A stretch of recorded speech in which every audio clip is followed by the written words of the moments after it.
அனைவருக்கும் வணக்கம். இந்த ஒரு வீடியோ பதிவில் நம்ம எதை பற்றி பார்க்க போகிறோம் அப்படின்னா, துணை ராணுவ படைப்பிரிவுகளில் ஒன்றான ஐடிபிபி, அதாவது இந்தோ திபெத்தியன் பார்டர் போலீஸ், இந்தோ திபெத்திய எல்லை பாதுகாப்பு படையிலிருந்து 2024க்கான சப் இன்ஸ்பெக்டர், ஹெட் கான்ஸ்டபிள், கான்ஸ்டபிளுக்கான ஒரு நோட்டிஃபிகேஷன் வந்து ரிலீஸ் பண்ணியிருக்காங்க. இதை பற்றி தான் இந்த ஒரு வீடியோ பதிவில் நம்ம பார்க்க போகிறோம். ஸ்கிப் பண்ணாமல் முழுமையாக வாட்ச் பண்ணுங்கள். அப்போ தான் இதில் என்னென்ன டீட்டெயில்ஸ் இருக்குது அப்படின்றது உங்களுக்கு தெரியும். நிறைய பேர் என்ன செய்கிறீங்க அப்படின்னா, வீடியோவை முழுமையாக வாட்ச் பண்ணாமல் ஏஜ் லிமிட் என்ன, இதுக்கான குவாலிஃபிகேஷன் என்ன அப்படின்றத நீங்கள் வந்து கமெண்ட் பண்ணுறீங்க. நீங்கள் முழுமையாக வாட்ச் பண்ணிங்கனாலே இதில் இருக்கக்கூடிய டீட்டெயில்ஸ்லாம் நம்ம சொல்லியிருப்போம். அதனால் ஸ்கிப் பண்ணாமல் முழுமையாக வாட்ச் பண்ணுங்கள். இதில் பார்த்தீங்க அப்படின்னா, ஒட்டுமொத்தமாக எவ்வளோ வேகன்சி கொடுத்துருக்காங்க அப்படின்னா 526 ப்ளஸ் வேகன்சிஸ் கொடுத்துருக்காங்க. இதற்கான பே ஸ்கேல் அண்ட் சேலரியை பொறுத்த வரைக்கும் ஒவ்வொரு போஸ்ட் வைஸாக தனித்தனியாக இருக்கும் அப்படின்றத மென்ஷன் பண்ணியிருக்காங்க. ஜாப் லொக்கேஷனை பொறுத்த வரைக்கும் ஆல் ஓவர் இந்தியா முழுக்க இருக்கும். அதே மாதிரி ஆல் ஓவர் இந்தியா முழுக்க இருக்க கேண்டிடேட் பார்த்தீங்க அப்படின்னா இதுக்கு தாராளமாக விண்ணப்பிச்சு ட்ரை பண்ண முடியும். அதே மாதிரி இதுக்கு மேல் அண்ட் ஃபீமேல் 2 பேருமே அப்ளை பண்ண முடியும். 2 பேருமே எலிஜிபிள் தான். உங்களுக்கு தெரிஞ்சிருக்கும், இது ஒரு சென்ட்ரல் கவர்மெண்ட் ஜாப் தான்.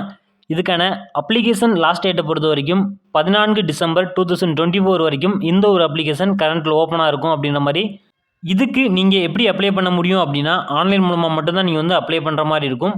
அவங்களுடைய அஃபீஷியல் வெப்சைட்டான recruitment.idppolice.nic.in அப்படின்ற வெப்சைட்டில் போய் நீங்கள் விண்ணப்பிக்க முடியும். இதற்கான செலெக்ஷன் ப்ராசஸை பொறுத்த வரைக்கும் ஃபர்ஸ்ட் பார்த்தீங்க அப்படின்னா உங்களுக்கு ரிட்டன் எக்ஸாமினேஷன் இருக்கும். அடுத்ததாக ஃபிசிக்கல் எஃபிஷியன்ட் டெஸ்ட் இருக்கும், ஃபிசிக்கல் ஸ்டாண்டர்ட் டெஸ்ட், நெக்ஸ்ட் உங்களுக்கான document verification and medical examination இருக்கும். லாஸ்ட்டாக இதற்கான ஃபைனல் மெரிட் இருக்கும். இதுதான் இதற்கான செலெக்ஷன் ப்ராசஸ். இதன்படி தான் அவங்களுமே ஃபாலோ பண்ணுவாங்க. நெக்ஸ்ட் பார்த்தீங்க அப்படின்னா ஏஜ் லிமிட், வயது வரம்பு. வயது வரம்பை பொறுத்த வரைக்கும் ஒவ்வொரு போஸ்ட்டுக்குமே தனித்தனியான ஏஜ் லிமிட் கொடுத்துருக்காங்க. சப் இன்ஸ்பெக்டருக்கு பார்த்தீங்க அப்படின்னா 20 வயதுலேருந்து 25 வயதுக்குள்ளே இருக்கணும். ஹெட் கான்ஸ்டபிளுக்கு 18 வயதுலேருந்து 25 வயதுக்குள்ளே இருக்கணும். கான்ஸ்டபிளுக்கு 18 வயதுலேருந்து 23 வயதுக்குள்ளே இருக்கணும். இந்த ஏஜ் பார்த்தீங்க அப்படின்னா 14/12/2024 படி உங்களுடைய ஏஜ் இதாக இருக்கணும். அதே மாதிரி ஏஜ் ரிலாக்ஸேஷனுமே கொடுத்துருக்காங்க.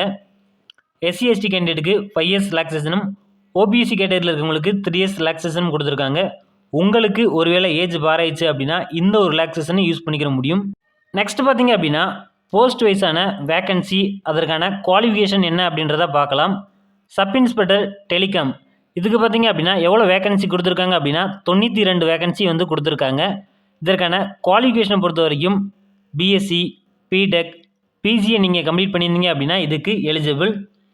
அடுத்ததாக ஹெட் கான்ஸ்டபிள் டெலிகாம், இதில் எவ்வளோ வேகன்சி கொடுத்துருக்காங்க அப்படின்னா 383 வேகன்சி வந்து கொடுத்துருக்காங்க. இதற்கான குவாலிஃபிகேஷனை பொறுத்த வரைக்கும் நீங்கள் 12th பாஸ் பண்ணியிருக்கணும். 12th ஃபிசிக்ஸ், கெமிஸ்ட்ரி, மேத்தமெட்டிக்ஸ் இந்த மாதிரியான சப்ஜெக்டை எடுத்து படிச்சிருக்கணும். இல்லை அப்படின்னா ஐடிஐ, டிப்ளமோ நீங்கள் முடிச்சிருந்தீங்க அப்படின்னா இதுக்கு எலிஜிபிள். அடுத்ததாக கான்ஸ்டபிள் டெலிகாம், இதில் எவ்வளோ வேகன்சி கொடுத்துருக்காங்க அப்படின்னா 51 வேகன்சி வந்து கொடுத்துருக்காங்க. இதற்கான குவாலிஃபிகேஷனை பொறுத்த வரைக்கும் நீங்கள் 10th பாஸ் பண்ணியிருந்தீங்க அப்படின்னா இதுக்கு எலிஜிபிள். இதற்கான நோட்டிஃபிகேஷன் பார்த்தீங்க அப்படின்னா 14 நவம்பர் 2024, அதாவது இன்றைக்கி தான் இதை வந்து பப்ளிஷ் பண்ணியிருக்காங்க. அப்ளிகேஷன் பார்த்தீங்க அப்படின்னா 15 நவம்பர் 2024லேருந்து 14 டிசம்பர் 2024 வரைக்கும் இந்த ஒரு அப்ளிகேஷன் ஓப்பனில் இருக்கும் அப்படின்ற மாதிரி சொல்லியிருக்காங்க. எக்ஸாம் டேட்டை பொறுத்த வரைக்கும் நோட்டிஃபை லேட்டர் அப்படின்ற மாதிரி சொல்லியிருக்காங்க. இது ஒரு ஷார்ட் நோட்டிஃபிகேஷன் தான், அதனால் இருக்கக்கூடிய தகவலை நான் அப்டேட் பண்ணிட்டேன். இதுக்கான ஃபுல் இன்ஃபர்மேஷன் நோட்டிஃபிகேஷன் வந்தோடனே நான் அப்டேட் பண்ணுறேன். தொடர்ந்து நம்முடைய சேனலை மறக்காமல் சப்ஸ்கிரைப் பண்ணிக்கோங்க, அப்படியே ஆல் செட் பண்ணி வச்சுக்கோங்க. அப்போ தான் நம்ம போடக்கூடிய ஒவ்வொரு வீடியோவுமே உங்களுக்கு நோட்டிஃபிகேஷனாக வரும். ஜெய்ஹிந்த், நன்றி, வணக்கம்.